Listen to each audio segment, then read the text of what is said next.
اسی لیے کہا عورت کا اپنے کمرے میں اپنے بیڈ روم میں نماز پڑھنا گھر کے برآمدے میں نماز پڑھنے سے زیادہ افضل ہے۔ میری ماں، میری بہنوں سنو، اللہ کے نبی نے کتنی بڑی بات کہی ہے، یعنی عورت مردوں سے جتنا زیادہ دور رہے گی اتنا زیادہ بہتر ہے۔ یہ شرم تھی، یہ حیا بتائی ہے عورت کی جناب محمد رسول اللہ صلی اللہ علیہ وسلم نے۔ مسجد میں نیک لوگ اور متقی لوگ آتے ہیں، لیکن اس کے باوجود فرمایا کہ ان مردوں سے بھی دور رہو تو یہ زیادہ افضل ہے۔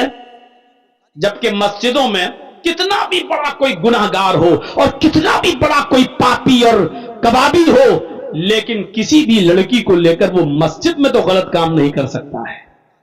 مسجد کا ادب و احترام اتنا تو مسلمانوں کے دل میں باقی ہے کہ وہ کسی بھی عورت یا لڑکی کے ساتھ مسجد میں تو غلط کام نہیں کر سکتا ہے۔ تو میرے بھائیوں، اس کے باوجود اللہ کے نبی کہہ رہے ہیں یعنی عورت سب سے زیادہ سرکشت، سب سے زیادہ محفوظ ہے مسجد میں، لیکن پھر بھی اللہ کے نبی یہ کہہ رہے ہیں کہ عورت کا گھر میں نماز پڑھنا مسجد میں نماز پڑھنے سے بہتر ہے۔ اس کا مطلب یہ ہے کہ مردوں کے دل میں اٹھنے والے شیطانی خیالات اور وسوسوں سے عورت کو اتنا محفوظ ہونا چاہیے کہ وہ مسجدوں میں بھی جائے تو یہ سوچ کے جائے کہ کسی کے دل میں یہ خیالات آ سکتے ہیں، اور شیطان تو ہر کسی کے ساتھ لگا ہوا ہے، آپ اندازہ لگائیں۔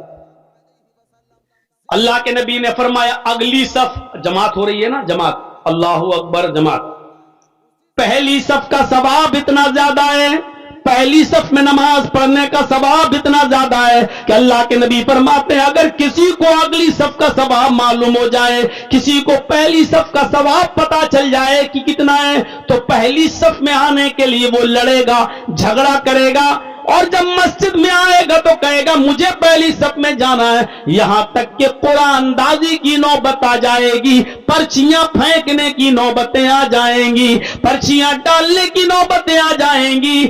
یہ پہلے صف کا ثواب ہے۔ سارے صحابہ چاہتے تھے کہ ہم پہلی صف میں نماز پڑھیں، ہم نبی کے پیچھے نماز ادا کریں، یہ پہلی صف کا ثواب بتایا ہے، لیکن اللہ کے نبی نے یہ مردوں کے لیے فرمایا ہے۔ عورتوں کے لیے دیکھیے کیا حکم ہے۔ نبی کے زمانے میں بھی عورتیں مسجدوں میں نماز پڑھنے آتی تھی، نبی نماز پڑھا رہے ہیں، نبی کے پیچھے صحابہ کی جماعت لگی ہوئی ہے، 5 صف 7 صف صحابہ کی لگی ہے، اس کے بعد پردہ پڑا ہوا ہے۔ اس زمانے میں ڈبل اور ٹربل منزل کہاں ہوتی تھی میرے بھائیوں، ایک ہی مسجد کو لمبا چوڑا کر دیا جاتا تھا۔ جب 5 صفیں 7 صفیں مردوں کی لگ گئیں، اس کے بعد پردہ پڑ جاتا تھا، اور پردے کے پیچھے پھر عورتوں کی جماعت ہوا کرتی تھی۔ اب اس موقع پر بھی اللہ کے نبی فرماتے ہیں خیر صفوف الرجال اولها وشرها آخرها، مردوں کی پہلی صف سب سے افضل ہے ثواب کے اعتبار سے، اور پچھلی صف، مردوں کی پچھلی صف سب سے بری صف ہے ثواب کے اعتبار سے۔ ثواب کے اعتبار سے، بری کا مطلب یہ نہیں ہے کہ وہ قابل نفرت ہو، بری کا مطلب یہ ہے، شر کا مطلب یہ ہے کہ ثواب میں کم۔ فرمایا مردوں کی پہلی صف سب سے افضل ہے ثواب کے اعتبار سے، اور مردوں کی پچھلی سب سے پیچھے والی صف سب سے بری صف ہے ثواب کے اعتبار سے۔ پھر فرمایا وَخَيْرُ صُفُوفِ النِّسَاءِ آخِرُهَا وَشَرُّهَا أَوَّلُهَا، اور عورتوں کی پچھلی صف، عورتوں کی سب سے پیچھے والی صف سب سے افضل ہے ثواب کے اعتبار سے، اور عورت کی آگے والی صف سب سے بری ہے ثواب کے اعتبار سے۔ جرجی صاحب نماز پڑھا رہے ہیں، اللہ اکبر، اب میرے پیچھے 5 صفیں لگی ہیں مردوں کی، اس کے بعد پردہ پڑا ہوا ہے، پردے کے پیچھے 5 صفیں لگی ہوئی ہیں عورتوں کی، ٹھیک ہے، مردوں کی پہلی صف جو جلسیس کے پیچھے لگی ہوئی ہے وہ سب سے افضل ہے ثواب کے اعتبار سے، اور عورتوں کی 5ویں لاسٹ والی سب سے پیچھے والی صف سب سے اچھی ہے ثواب کے اعتبار سے۔ کیوں؟ کیونکہ وہ پچھلی والی صف مردوں سے اتنی دور ہے، مردوں سے